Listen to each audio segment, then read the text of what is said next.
Hey everyone, it's Peter Crewe-Brown here. Welcome to another episode of the Mind Over Matters podcast by Pair Planning.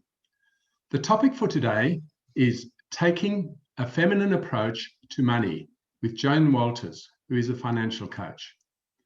A bit more about Jane. Jane is formerly a financial planner who's become a financial coach. She is passionate about helping women take control of their financial lives and believes that when more women have more money, the world will be a better place for everyone. Jane is a self-admitted idealist, and I think that comes out in what we've just heard. In terms of,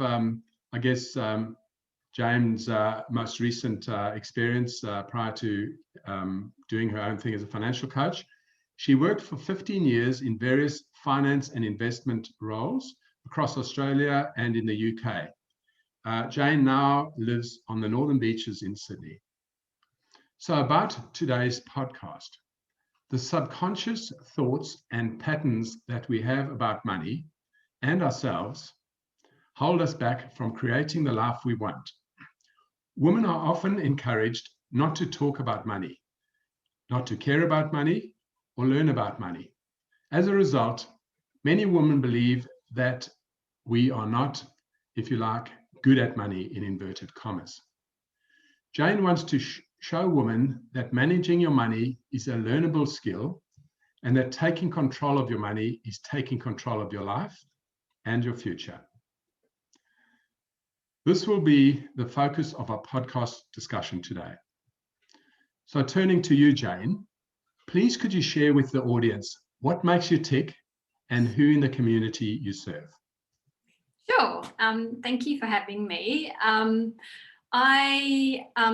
What makes me tick is, it's more than just money, but I've been in financial services for such a long time, and I sort of tended to notice that I would speak to a lot more men about money and less to women. And I see over and over, there's a lot of conditioning around money, and it sort of bothered me that I wanted to try and help women as much as possible to be able to have more money and to sort of demand more money as well, and to be able to take control of it, because a lot of our lives, whether we like it or not, is dictated by money. So I do serve men as well. I have male clients, but predominantly it's about helping women, especially single women and often single mums, to sort of break outside of that stigma of not wanting to care about money or being poor or, not looking after money.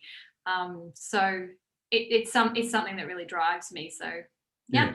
And I do know, having, been associated with you in differing networking environments, that you are passionate about what you do. And I really love, speaking to people on this podcast, to people who really are passionate about what they do, because you find most of the time it comes through in the way they talk.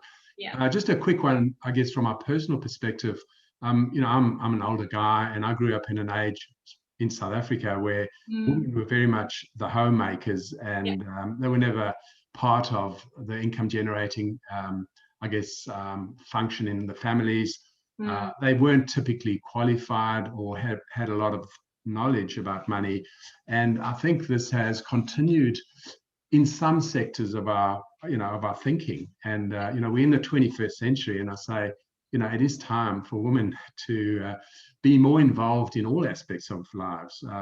We hear so much about the empowerment of women, and this is just another, part of that. And, we have to let go of our previous perceptions on what's right and wrong, and understand, that women have the same rights and the same, intelligence and ability to manage money as men. There's no reason why they shouldn't. So I'm sure we'll get some great insights from you.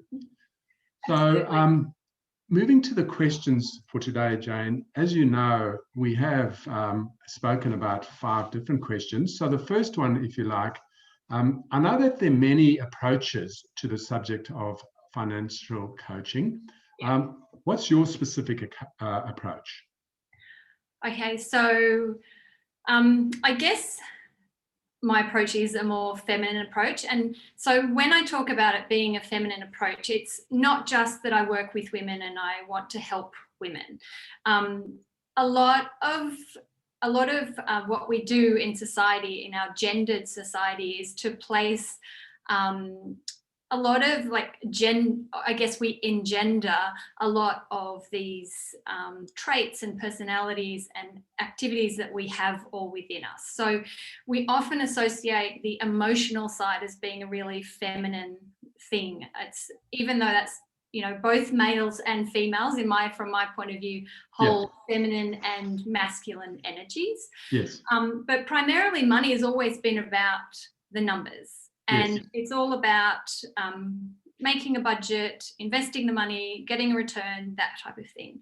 And the way that I like to approach it is to bring in the feminine as well. So that very logical, numbers based does tend to be labelled as more masculine. And I guess that's, for some of us who think this way, that's the left brain thinking, isn't it? Yeah, I mean, there's lots of different ways of looking at it. Sure. And then in the Eastern, I guess, traditions, you've got the yin and the yang. Yeah. And those two energies go together, the masculine and feminine. And we often think that numbers and logic and that kind of thing is a very, very masculine thing. Yeah. And then we come to things like creativity and emotion tends to be more of a feminine energy. And that's not to say that men and women don't have both of those type things. Sure. But my approach to financial coaching is to absolutely work with the numbers, but to bring in the feminine, to recognize that we're all human, which means that we all have emotions, and not all of our decisions are driven by logic. Yes. Some of them, we've got to acknowledge that we have the emotional side to us. So when we're looking at making financial decisions, it's about bringing in that feminine approach, like how we feel about money, what kind of life we want to have, how our mindset affects our spending and our ability to earn more, and all these other different aspects of money. So yes, my approach is definitely still dealing with money and the numbers side of things, but taking that feminine approach to bring in the other parts that are kind of neglected when we normally talk about finance, or at least pure finance. Sure.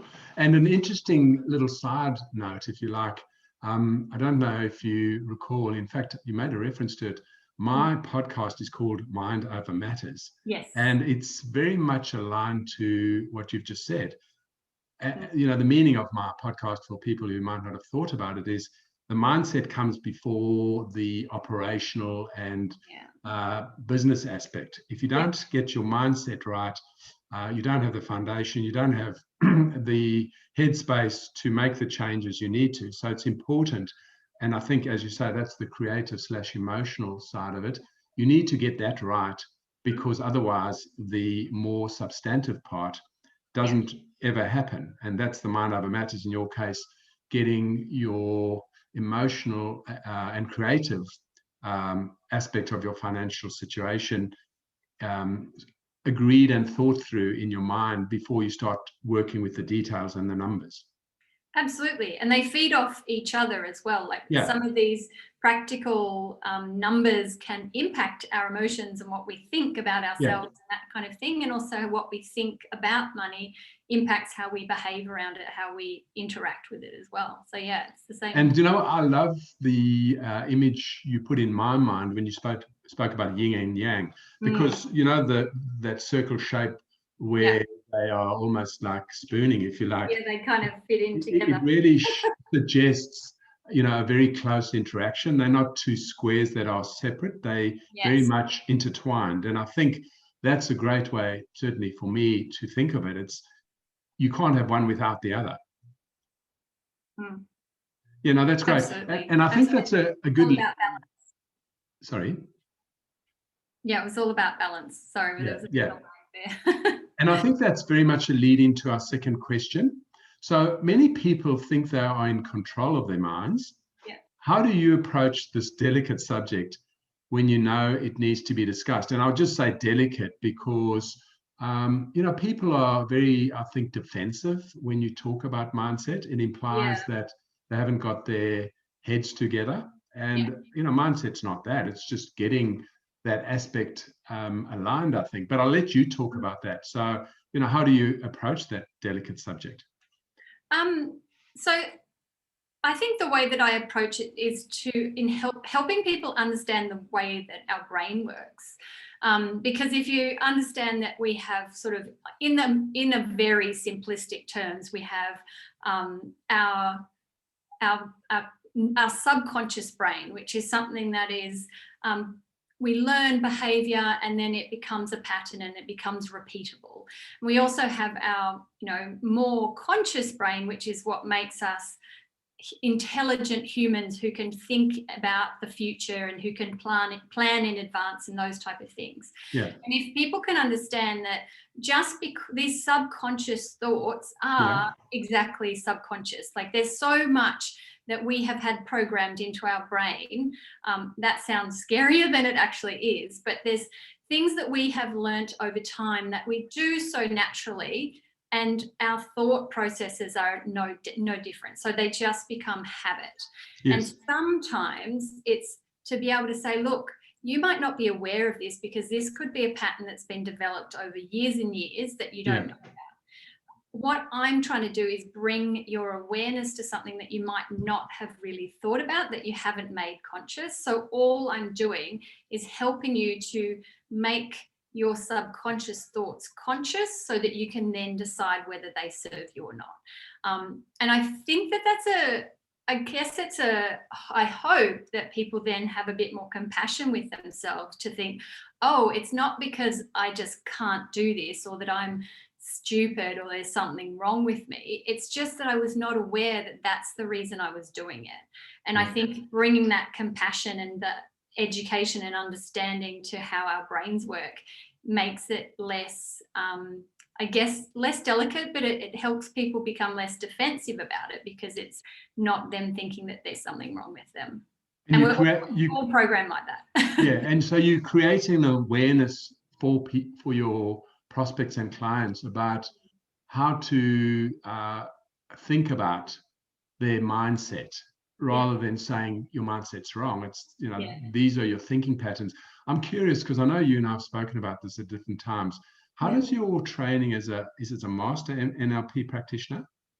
So I'm neuro-linguistic programming. I've done I did the original NLP practitioner. I'm now a master practitioner. So a lot of that works with just the words that we use. So whether that's what we speak verbally or what we speak to ourselves, how we speak to ourselves.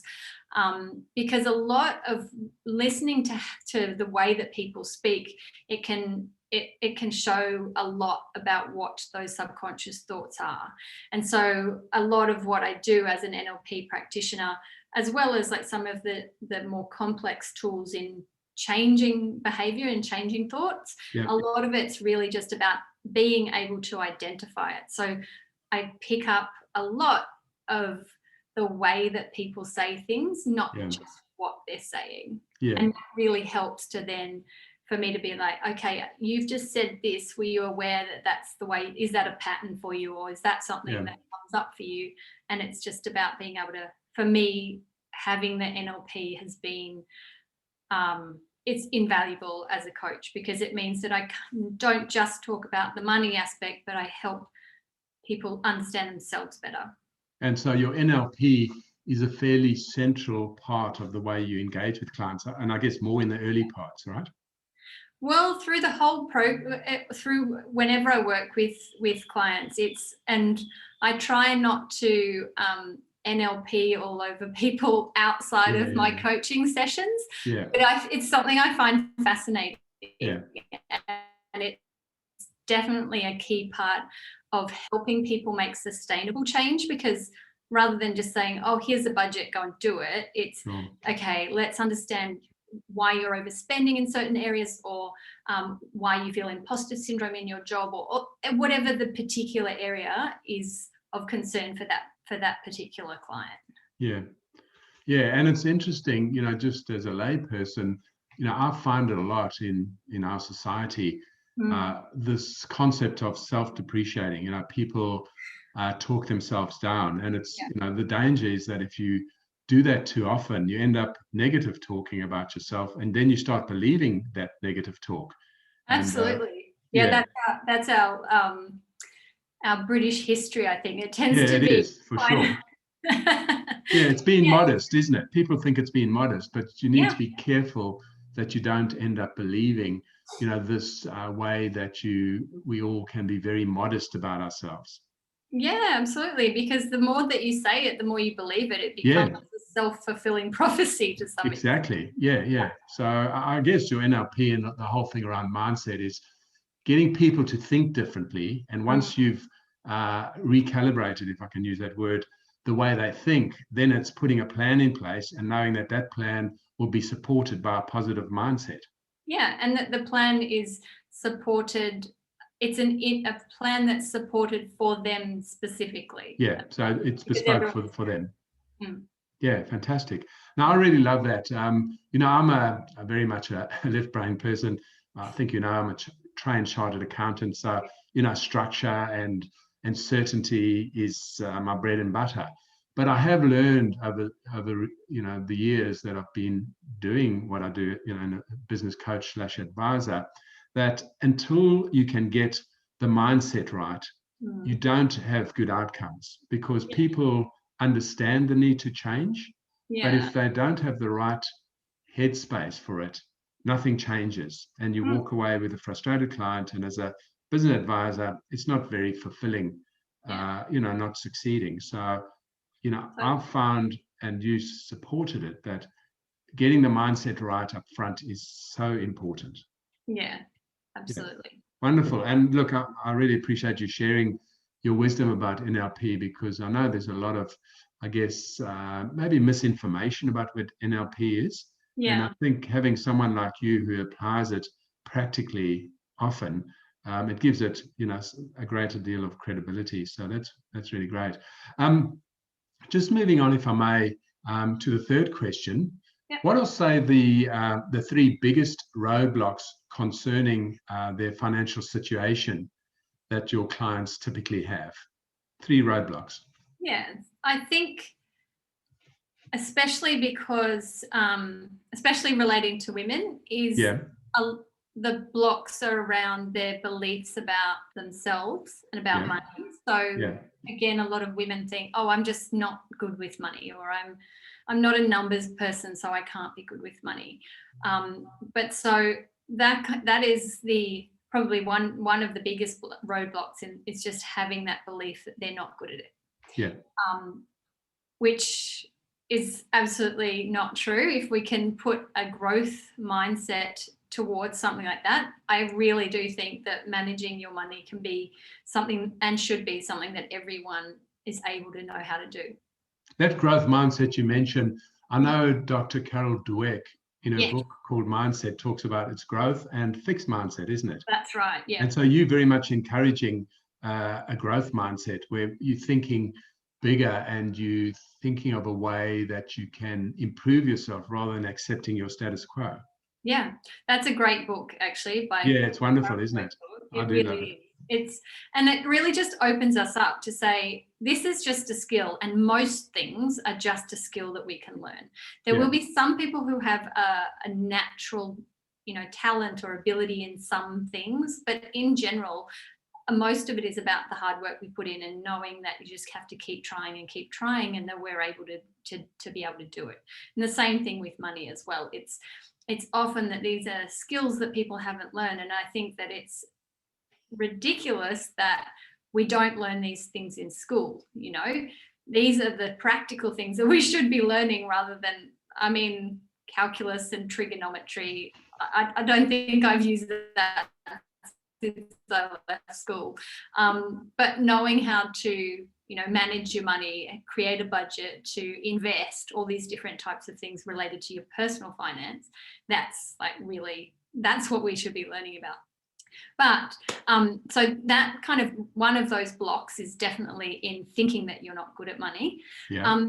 Another one of those blocks is also just in the fear that people have. So the things that what I hear a lot of the time is people like, oh, I just don't want to look at my finances. Yeah. And that fear of what they think they're going to see when they start looking at it. Yeah. And like 99.9% of the time, I go through the numbers with my client. We discuss it in an open, practical terms. Yeah. And most people are like, oh, that was actually way less scary than I thought it was. Yeah. Well, you know what? I think that's a really important takeaway for our audience. It's that, often we paint things to be so much worse than they are. And the reality is often much better. And, you have to take, I guess, stock of where you are at a point in time. So having a look at your situation when you first engage with them is obviously critical, but your news or your your reflection that most people it's much better than they expect. To me, that's a very positive thing for our audience to hear and say, well, maybe I should take my head out the sand and totally. And have a look. So that's very encouraging. Well, I mean, this is the thing: the clearer you get, this is about where the the point of power is like if you are clear on where you are, it gives you the power and the control to then make the right decision for yourself.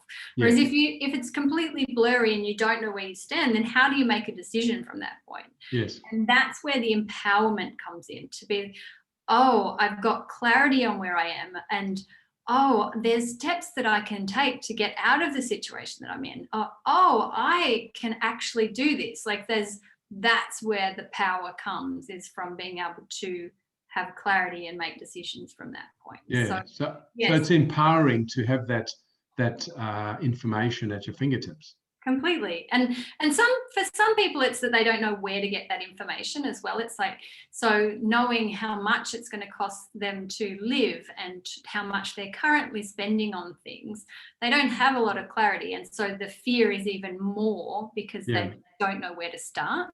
And that can be quite overwhelming as well. So so definitely that thinking that they're just not good with money, a fear of looking at or facing their current situation, and also just not knowing, like not knowing, but not having a vision is probably what is the right way to say that. It's they don't know what kind of life they want for themselves to be able to then take the steps to get there. And so often we just live life on autopilot rather than going, so it's like, I get to the age of 25, 30, that means I have to get married. The next, I have to do this, I have to do that, because there's like this standard life path. And being able to show people that actually you can be whoever you want to be, and you don't have to follow any path. And given that, where do you want to go? And being able to bring that into your decision making around money means that you're not just chasing money for the sake of it, but then you're chasing, or that you're working towards the kind of life that you want to have, and the life that's true to you, not what you should be living. Yeah. And I think, that gets back to, I mean, both you and I have a, fairly strong finance background, but, I believe that most people who have success either in personal or in business are somewhat given to planning, planning or goals or KPIs, and just having a broad plan of where you want to get to, so that you if you want to save for a holiday, you start putting money aside. If you want to buy an apartment, you start putting money aside. If you want your kids to get a good education, you put their names down on the lists. And it's just talking about the things you want for yourself and your family, and then going after it and planning your finances accordingly. Yeah, and just having the intention to start Yeah. with as well. It's like, Yeah. this is what I intend to do, and knowing that you don't actually have to have every single step of the way planned out, but if you have at least that vision of where you want to go, then you can start taking the steps in the right direction. Yeah. Yeah, no, I get that. And I fully understand that once you educate people, get their mindset right, help them with a bit of a plan, the way they should be, maybe thinking about the future, the things they want to achieve, and then setting them on a path to getting there. Yeah. Yeah, no, that's wonderful. I think you gave us at least 3 roadblocks. So thanks for sharing those. Mindset, fear, vision. Yeah.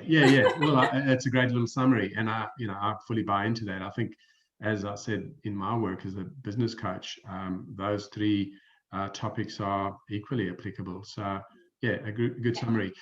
Just moving on to the next question, if I may. What benefits have you seen from clients who have adopted your strategies?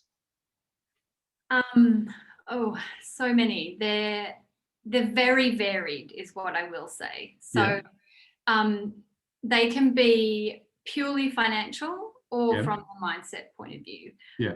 From a purely financial point of view, I've had multiple clients who've been able to pay off debt. They've started saving like tens and thousands of dollars. They've invested where they probably didn't ever think that they would be investors. Yeah. I had a client recently who was being severely underpaid and she wasn't even aware of it. Yeah. And just simply because we went through her finances, we could rectify that situation. Also helping people find money where they didn't know they had money. Also finding money as in being able to reduce a lot of costs that they weren't even aware that they were paying. Yeah. But a lot of the big things, well, I think is the big things. I know that a lot of people very much appreciate the monetary benefits, but it's also just time and time again, the feedback that I get is I just feel so much more confident to be able to look after myself and my finances. And I know I can make better decisions now because I have the confidence to know I have the skills and the mindset to be able to face whatever comes up. Yeah. And Jane, just on that, as you know, I'm involved with Book Yourself Solid, and one of the components of that in creating your foundation is they talk about 4 different types of benefits, and they use an acronym FEPS. So financial you spoke about.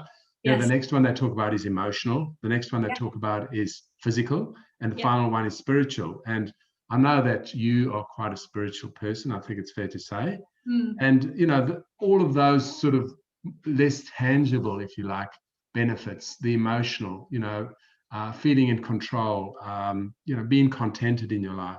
The physical, I think of things like not being stressed. Well, and anxiety that people have over money. Money anxiety is a huge thing, and to be able to release yourself of that anxiety has a huge impact, like emotionally, but physically as well. Absolutely. Yeah. And, it's really important, I believe. I know we live in a society where, we talk about KPIs and everything needs to be measurable, but having the stress taken out of your life is so important. It makes you a happier person. You're better for your family. You have better interactions with your children. So, those non-tangible, well, financially measurable, if you like, benefits are so important in what you do. Yeah, absolutely. They're a really big part. And I think that, like as we said before with the mindset, is that you're actually, once you do feel more secure within yourself, then it then ends up impacting the way that you react, the way that you act in all areas of your life, but specifically about how you manage your money as well. So wonderful. Look, I think that's a good summary of my understanding of the benefits I would expect. So again, thanks for sharing that. I guess that now brings up to the final question. So do you have any quick tips or takeaways, if you like, for the audience? I guess things that they could implement straight after the show. Often I find most people have some low-hanging fruit. So is there anything that that you think people might immediately implement after speaking with you? Yeah, I guess the immediate things are really around making sure you know where you are. So things like having an app to download to be able to track your finances. So there's a free app that I've been using. It's an Australian app called Frollo, and it's a really great way of being able to look at your finances or your spending, and to be able to know where you are. Is that FROLLO? That's right. Okay. So probably one of the quick tips I would give is to download that app and put in your bank details. And then that's where we were talking about the clarity, to be able to know where you're spending. And, you know, you might be surprised that you're spending more or less on various different categories. But again, knowledge is power, and doing something as a quick win would be to do that. Excellent. Well, look, that's a great tip. I think if people have one thing to take away, that's wonderful. I also know that you have, I think, a couple of lead magnets, but if there's one in particular that you would like to mention on the show and, give people an opportunity, if you're happy to do that, to reach out to you and, you could share your lead magnet and any other contact information. Yeah, sure. So this, again, is probably less of a quick tip, but something that I think is really important. One of my, I guess, my little freebies is a worksheet, which is it's 20 questions to help you improve your money mindset, or to improve your relationship with money. You can, and that's where it's not a quick fix, but it helps you get awareness about the beliefs that you have about money, the beliefs that you have about yourself. And it gives you an opportunity to make those subconscious thoughts conscious so that you can work on them. So 20 questions to improve your relationship with money I'll give you the download link to be able to, if people want to download that. That's great. And if you could maybe shoot that through, I'll incorporate it in the reference link from my podcast. I guess just finally, how can people go about contacting you? Is it best through your website, through LinkedIn, through an email? I am on LinkedIn and I'm on Instagram and Facebook. But yes, you can actually go straight to my website, which is just janekwalters.com. And you can book in for a free 30-minute mini session with me if you want to. Otherwise, I have a blog or some money tips on there if you wanted to get more information on investing or managing your cash flow, or some of the psychology around money as well. But the sort of single point of communication would be through your website, janekwalters.com. That's right, yeah. Excellent. And like I said, I'm on all the social channels as well, also as Jane K. Walters. Excellent, okay. Well, look, obviously we encourage people who have an interest in what you've spoken about, want to talk about it, to get access to the 20 questions, to reach out to you. So, Jane, I guess, from my side, that concludes our discussion today. I really want to thank you from the bottom of my heart. I think, you do very important work, and you've shared some real nuggets with the audience today. So I'd love to thank you for coming on. Thank you for having me. It's been a great conversation, as always. Fantastic.